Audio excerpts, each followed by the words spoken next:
Hello friends, today we are going to learn equal sets. So friends, what is meaning by the equal sets? So equal sets are which set are said to be equal set? Two sets A and B are said to be equal if every element of set is element of set B and every element of set B is element of set A. Means set A and B contains the same elements. Set A and B are contains same elements. Set A and B are equal set. Therefore, these sets are said to be equal set. Symbolically, it is written as A is equal to B.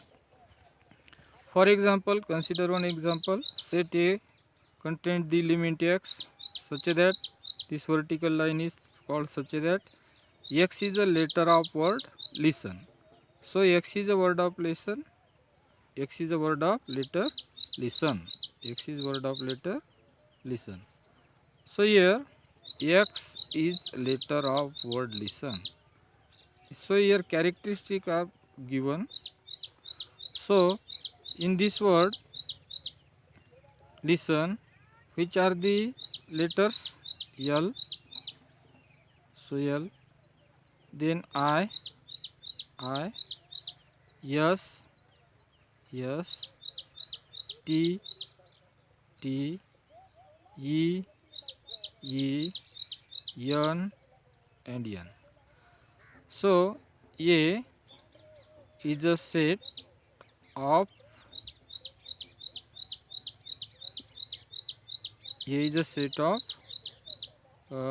letter of word listen.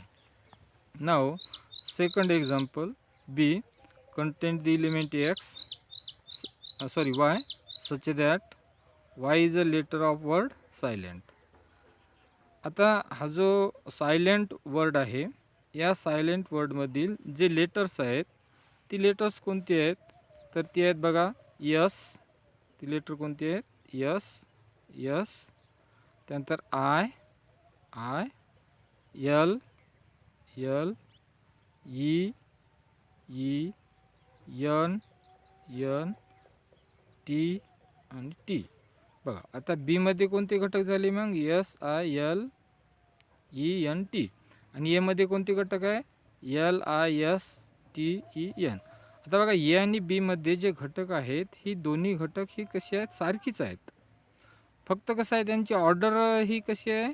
Different आहे. बघा order म्हणजे बघा L इथं लिहिला, L इथे आहे, I इथे आहे, आय इथे आहे, एस आहे, एस आहे, टी आहे, टी आहे, त्यानंतर ई, एन, एन. बघा दोन्ही संचामध्ये ए आणि बी या दोन्ही संचामधील जे घटक आहेत ते सारखीच आहेत. दोन्ही संचामधील घटक कसे आहेत? सारखीच आहेत. म्हणून संच ए आणि बी यांना काय म्हणायचं? Equal set. आणि ती कशी लिहायचं? ए इज इक्वल टू बी. लक्षात आलं मित्रांनो? जर ज्या संचामधील घटक ही कशी असतात? सारखीच असतात. Though the elements of set A and B are not in same order but all the elements are identical. म्हणजे ह्या दोन संचामधील जे घटक आहेत ते कशी नाही तर सेम ऑर्डर नाही आहे त्यांची, but all elements are identical. परंतु ती एलिमेंट्स कशी आहेत? सारखीच आहेत. म्हणून सेट ए आणि बी ही दोन सेट कशी झाली? इक्वल सेट झाली. त्यानंतर नेक्स्ट एक्झाम्पल बघा, हा जो एक्झाम्पल 2 आहे यामध्ये काय दिलेलं आहे? Set A contains the element x such that x is equal to 2n and n belongs to n. means n हा n चा घटक आहे आणि x कसा आहे? परत x is greater than 0, x is greater than 0 and x is less than equal to 10. तर बघा आपल्याला कोणते x कसा घ्यायचा आहे? तर x आपल्याला कसा घ्यायचा आहे? 0 पेक्षा मोठा घ्यायचा आहे आणि 10 किंवा 10 पेक्षा लहान घ्यायचा आहे. आणि मग n हा कशाचा घटक आहे? n चा आहे आणि n बरोबर 2 आहे, x बरोबर 2n आहे. तर बघा यामध्ये कोणते घटक येतील मग? 2, 4, 6, 8, 10. ठीक आहे. त्यानंतर सेट बी मध्ये कोणता घटक आहे y, आणि y कसा आहे y is an even number. y कसा आहे इवन नंबर आहे. इवन म्हणजे त्याला काय म्हणतो आपण सम. इवन म्हणजे काय सम. आणि y कसा आहे y हा ग्रेटर दॅन इक्वल टू 1 आहे आणि लेस दॅन इक्वल टू 10 आहे. मग अशा समसंख्या ज्या 1 आणि 1 पेक्षा मोठ्या आहेत. मग समसंख्या कोणती 2, त्यानंतर 4, 6, 8 आणि 10. 12 येते, परंतु 12 कशी आहे ही 10 पेक्षा मोठी आहे. 12 ही कशी आहे 10 पेक्षा मोठी. आपल्याला कोणती संख्या पाहिजे 10 पेक्षा किंवा 10. 10 पेक्षा किंवा 10. बघा y कशी पाहिजे आपल्याला 0 किंवा 0 पेक्षा मोठी आणि 10 किंवा 10 पेक्षा लहान पाहिजे. मग अशा संख्या कोणत्या आल्या तर 2, 4, 6, 8, 10. मग आता बघा सेट ए आणि बी मधील घटक कोणते आहेत. सेट ए मध्ये कोणते घटक आहेत 2, 4, 6, 8, 10 आणि बी मध्ये सुद्धा तीच घटक आहेत. म्हणून सेट ए आणि बी ही कशी झाली इक्वल सेट झाली. म्हणून ही दोन सेट कशी झाली इक्वल सेट झाली. ठीक आहे. त्यानंतर बघा now thinks the following sets. आता हा जो सेट सी आहे यामध्ये कोणते घटक आहेत बघा. सी मध्ये 1, 3, 5, 7 and D content the element 2, 3, 5, 7. So see here. आता बघा इथे सेट सी मध्ये 1, 3, 5, 7 आहे आणि डी मध्ये 2, 3, 5, 7 आहे. मग यामध्ये सारखी घटक कोणती आहेत बघा 3. या दोन्हीमध्ये सारखी घटक कोणती आहेत ती बघूया आपण. तर दोन्हीमध्ये सारखी घटक आहेत बघा. इथं 3 आहे, इथे 3 आहे, इथे 5 आहे, इथे 5 आहे, इथे 7 आहे, इथे 7 आहे. बघा हा जो 1 आहे तो इकडे नाही आहे.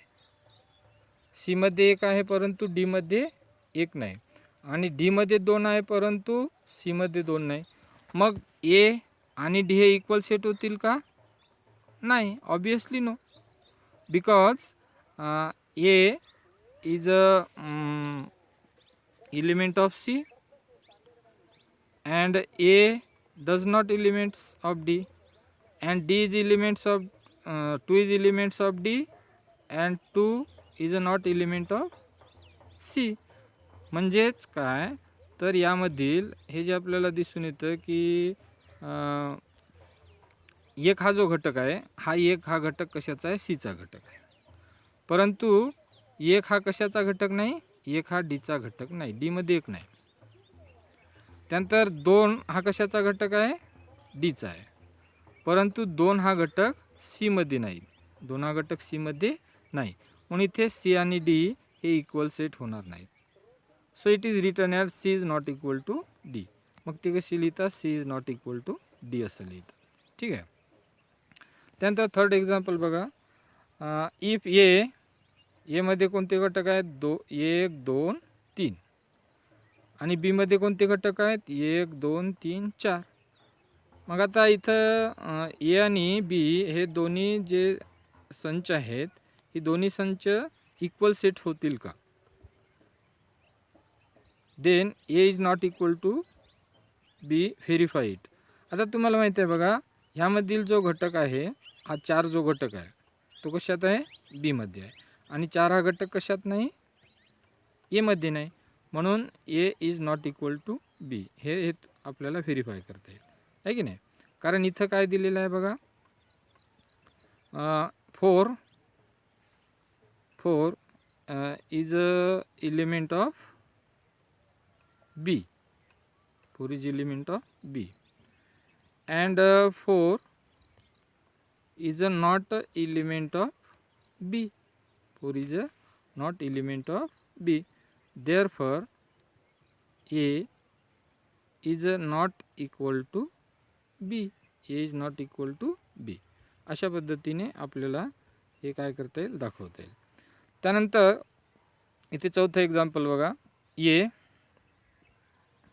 contains the element X such that This vertical line is called such that x is a prime number. X is a prime number, and x is greater than 10, and x is less than 20. Then set B contains the element 11, 13, 17, 19. And here A is equal to B, we have to verify this property that A and B are equal set. So friends, here x is equal to x मध्ये कोणते घटक येतील बघा, sorry ए मध्ये कोणते घटक येतील. ए तर ए मध्ये कोणता घटक आहे, एक्स आहे. ए मध्ये कोणता घटक आहे, एक्स आहे. एक्स हा प्राइम नंबर आहे आणि एक्स हा कसा आहे, 10 पेक्षा मोठा आहे आणि 20 पेक्षा लहान आहे. मग प्राइम नंबर जे 10 पेक्षा मोठे आहेत, मग तो कोणते प्राइम नंबर 11 आहे की नाही. त्यानंतर 12 येणार नाही, कारण 12ला 2 न भाग जातो, 4 न भाग जातो, 6 न भाग जातो. त्यानंतर 13, त्यानंतर 14 येणार नाही, 14ला 2 ने जातं, 7 ने जातं आहे की नाही. त्यानंतर 15 येणार नाही, कारण 15ला कशाने भाग जातं, 3 ने जातं, 5 ने जातं आहे की नाही. त्यानंतर 16 येणार नाही, 16ला 2 ने, 4 ने, 8 ने भाग जाते. त्यानंतर 17, ठीक आहे. त्यानंतर 18 सुद्धा येणार नाही, कारण 18ला कोणकोणत्या संख्येने भाग जातं, 2 ने जातं, त्यानंतर 3 ने जातं, त्यानंतर 6 ने जातं आहे की नाही. त्यामुळं 18 येणार नाही. त्यानंतर 19 आहे की नाही. 19 नंतर आता आपल्याला ती नंबर्स कसा पाहिजे, 20 पेक्षा लहान पाहिजे, त्यामुळे 20 येणार नाही. मग ए मध्ये कोणते घटक झाले बघा, 11, 13, 17, 19. आणि बी मध्ये कोणते घटक आहे, 11, 13, 17, 19. मग याचा अर्थ काय झाला, ए आणि बी हे जे दोन संच आहेत, ही दोन संच काय झाली, इक्वल सेट झाली. ए आणि बी ही दोन संच काय झाली, इक्वल सेट झाली. ठीक आहे मित्रांनो. त्यानंतर इथे प्रॅक्टिस सेट 1.4 तुम्हाला दिलेला आहे की नाही.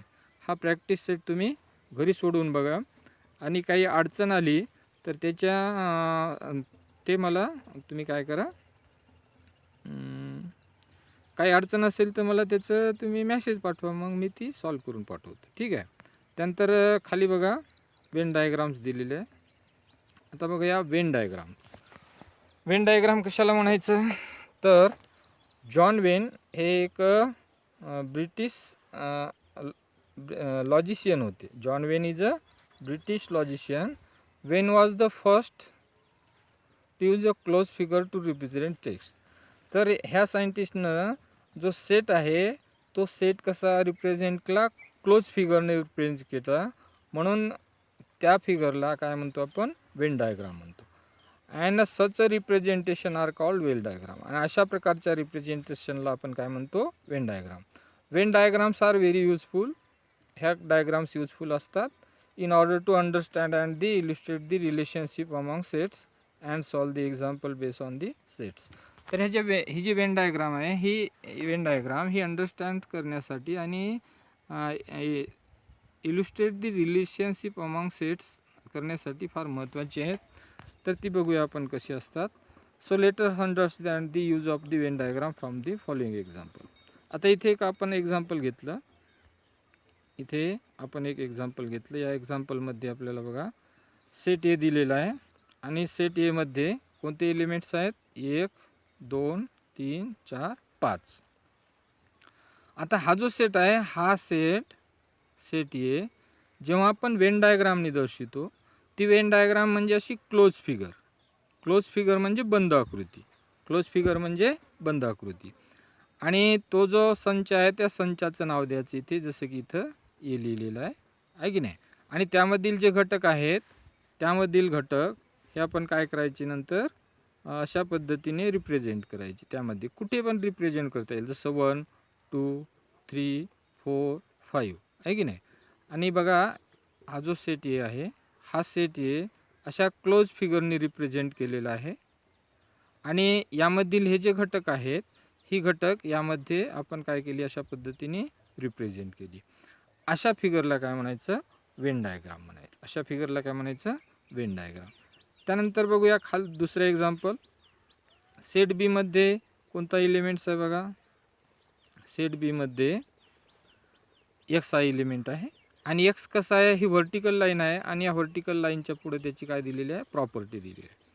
तर बघा एक्स हा कसा आहे, ग्रेटर आहे आणि इक्वल आहे. बघा ही जी साईन दिसते ही साईन कशी आहे, ग्रेटर दॅन इक्वल टू.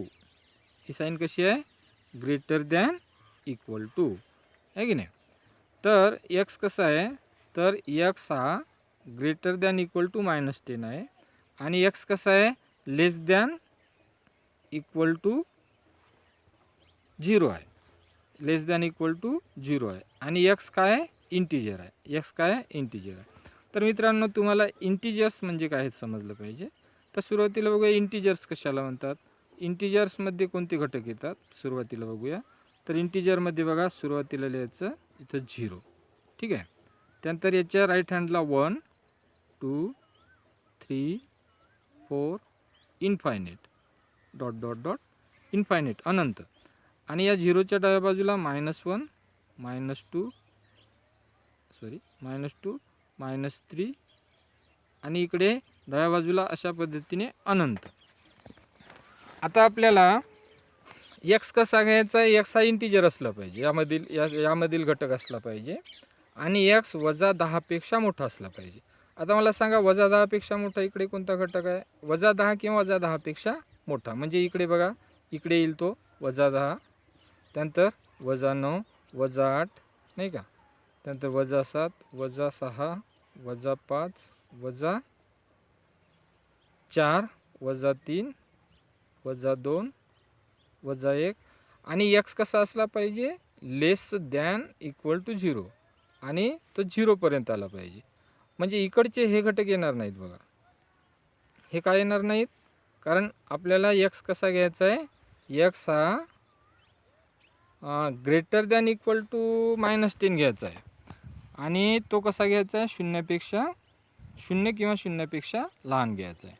मग आता इथे जसं इथं आपण इन्क्लोज फिगर दाखवली होती, आता ही फिगर आपण कशा पद्धतीने दाखवली होती, सर्क्युलर आहे की नाही. तर ही फिगर कशा पद्धतीने दाखवलेली आहे, रेक्टँगल टाईप आयताकृती.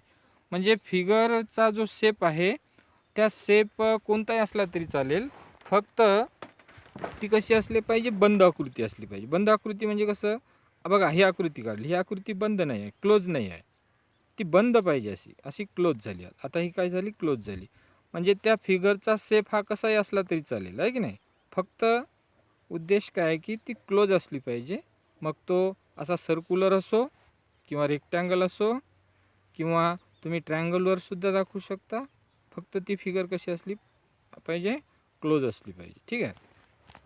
तर यामध्ये घटक जे आहेत सेट बी इथं नाव द्यायचं बघा बी, आणि त्यामधील जे घटक आहेत -10 -9 -8 -7 -6 -5 -4 -3 -2 -1 आणि 0 हे घटक एका क्लोज फिगरमध्ये आपल्याला काय करता येईल, इथे रिप्रेझेंट करता येईल, ठीक आहे. तर समोरचा मुद्दा आहे मित्रांनो सबसेट्स. समोरचा मुद्दा काय, सबसेट. आता बघा सबसेट कशाला म्हणायचं.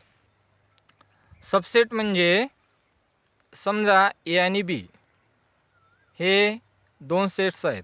If A and B are 2 given sets and every elements of B is also elements of set A, then B is a subset of A. म्हणजे काय बघा, ए आणि बी हे 2 संच आहेत. ए आणि बी काय आहेत, 2 संच आहेत. बघा ए आणि बी काय आहेत, 2 संच आहेत. आणि एव्हरी एलिमेंट म्हणजे प्रत्येक घटक. कशाचा प्रत्येक घटक, बीचा प्रत्येक घटक हा काय असेल, अल्सो एलिमेंट ऑफ सेट ए, हा एचा घटक असेल. हा काय असेल, एचा घटक असेल. तेव्हा set B is a subset of A. म्हणून सेट बीला एचा काय म्हणायचं, सबसेट म्हणायचं. आणि त्याला सिम्बॉलिकली अशा पद्धतीने रिप्रेझेंट करायचं, बी इज अ सबसेट ऑफ ए. अशा पद्धतीने बी इज अ सबसेट ऑफ ए अशा पद्धतीने रिप्रेझेंट करायचं आणि त्याला रीड करायचं बी इज अ सबसेट ऑफ ए किंवा बी सबसेट ए. अशा पद्धतीने काय करायचं, त्याला रीड करायचं. तर मित्रांनो बघा इथे आता आपण उदाहरणार्थ घेऊया एक्झाम्पल 1. आता यामध्ये या संच आहे, या संचामध्ये कोणते घटक आहेत? तर 1 2 3 1 2 3 4 5 6 7 8 आहे की नाही. आता त्यानंतर बी हा संच घेतला. बी या संचामध्ये कोणते घटक आहेत? 2 4 6 8. बी या संचामध्ये कोणते घटक आहेत? 2 4 6 8. तर आपण बघूया हा जो एव्हरी एलिमेंट म्हणजे प्रत्येक घटक ऑफ सेट बी, सेट बीचा प्रत्येक घटक, सेट बी मध्ये कोणते घटक आहेत बघा. तर सेट बी मध्ये घटक आहेत 2 4 6 आणि 8.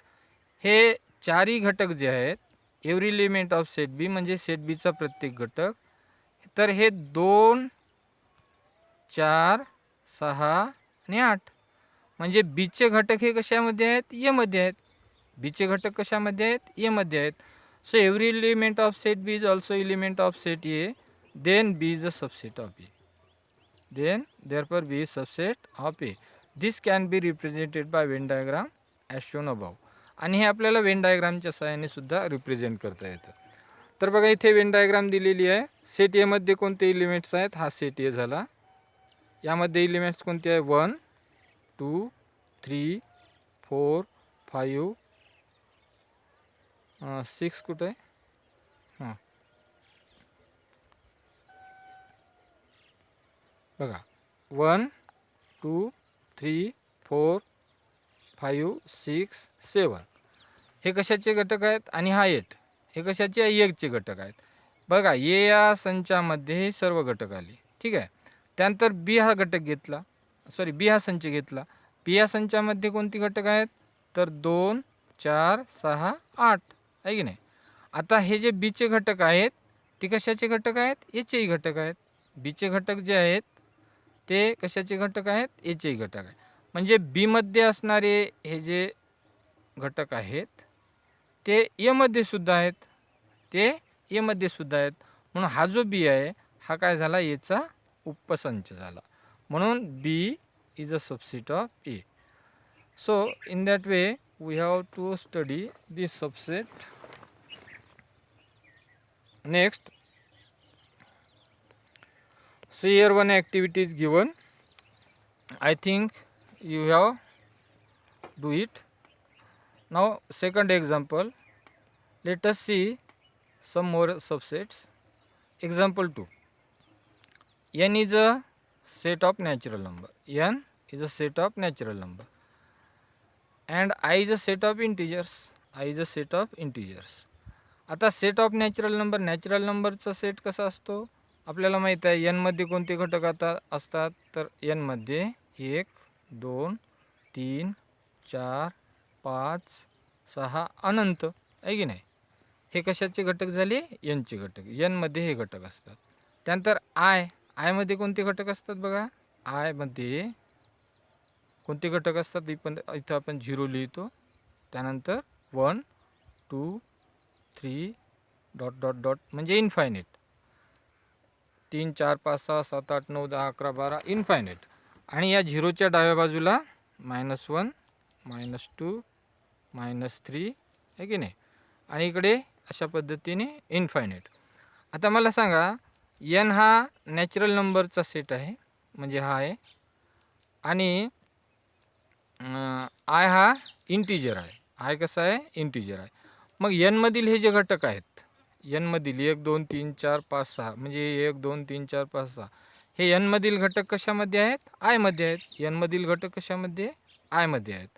म्हणून एन काय झाला? आयचा सबसेट झाला. म्हणून एन काय झाला? आयचा सबसेट झाला. So here because all natural numbers are integer, म्हणून नॅचरल नंबर्स कसे असतात? इंटिजर असतात. म्हणून एन हा आयचा काय झाला? सबसेट झाला.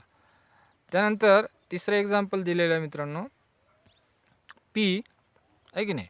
पी हा संच आहे ज्यामध्ये एक्स हा घटक आहे आणि एक्स कसा आहे? ते व्हर्टिकल लाईनच्या पुढं x is a square root of 25. मग 25चे स्क्वेअर रूट कोणते? तर स्क्वेअर रूट ऑफ 25. तर square root of 25 are -5 and 5. 25चे स्क्वेअर रूट कोणते? -5 आणि 5. म्हणून पी मध्ये कोणते घटक येतील? -5 आणि 5. त्यानंतर यसमध्ये कोणते घटक येतील, तर यसमध्ये वाय हा घटक आहे की नाही, आणि वाय कसा आहे ते रिप्रेझेंट केलेलं आहे Y, such that Y is a element of I, y is elements of I, and y is greater than equal to -5 and y is less than equal to 5. तर y मध्ये s मध्ये कोणते घटक येतील की जे कसे आहेत आय आहेत, आय मधील घटक आहेत. आय म्हणजे कोणते घटक, आय मध्ये कोणते एलिमेंट्स असतात, तर 0 आहे की नाही, 1 2 3 4 5 6 अनंत, आणि इकडे -1 -2 -3 अनंत. आता याच्यातील आपल्याला घटक घ्यायचे आहेत जे कसे आहेत -5 किंवा -5 पेक्षा मोठे. मग इकडे बघा, इकडे -5 येईल, -5 घ्यायचं, त्यानंतर -4 -3 -2 -1 आहे की नाही, हे अशा पद्धतीने. त्यानंतर 0, त्यानंतर 1, त्यानंतर 2, त्यानंतर 3, त्यानंतर 4, त्यानंतर 5 आहे की नाही. आणि मग बघा here every element of set P. आता पी मधील हा जो प्रत्येक घटक आहे म्हणजे -5 आणि 5, तर -5 आणि 5 हे कशाचे घटक आहेत, -5 आणि 5 हे -5 आणि 5 हे कशामध्ये आहेत, यसमध्ये सुद्धा आहेत, -5 आणि 5. मग पीचे हे दोन्ही घटक जे आहेत ते कशामध्ये आहेत, यसमध्ये आहेत. म्हणून पी हा काय झाला, यसचा सबसेट झाला. म्हणून पी हा काय झाला, यसचा सबसेट झाला.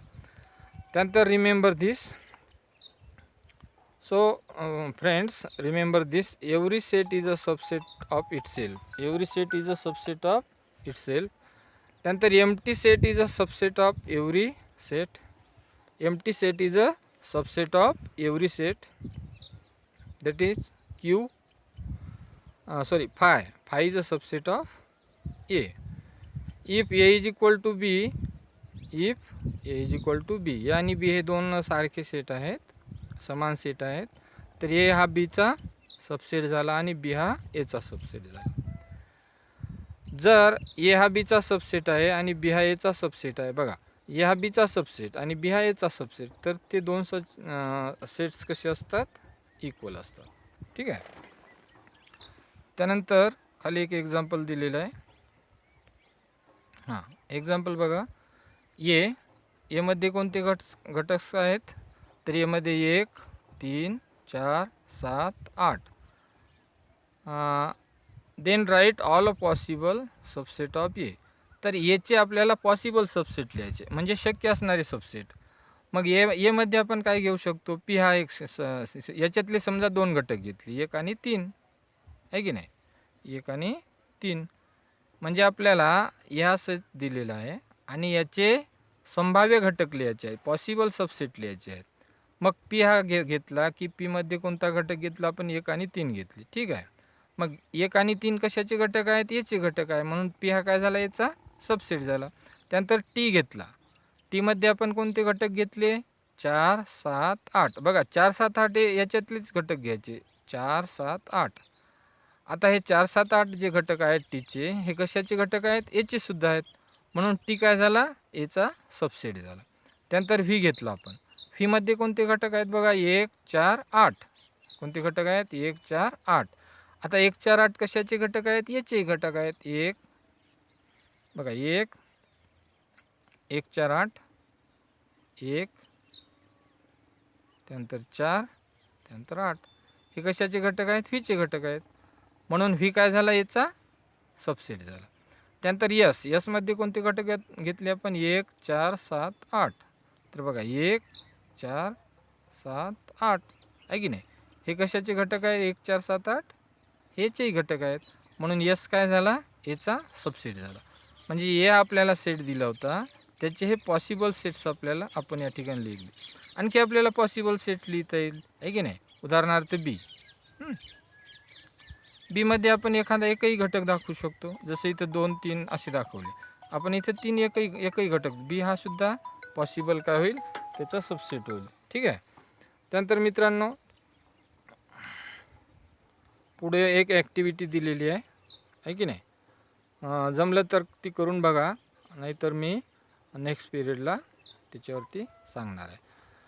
ठीक आहे मित्रांनो, इथे आपण आता थांबणार आहोत. Thanks for watching. आणि हा व्हिडिओ बघा, त्यानंतर यामध्ये जे शिकवलेलं आहे ते तुमच्या वहीमध्ये नोट डाऊन करा आणि हे समजून घ्या. ठीक आहे, धन्यवाद.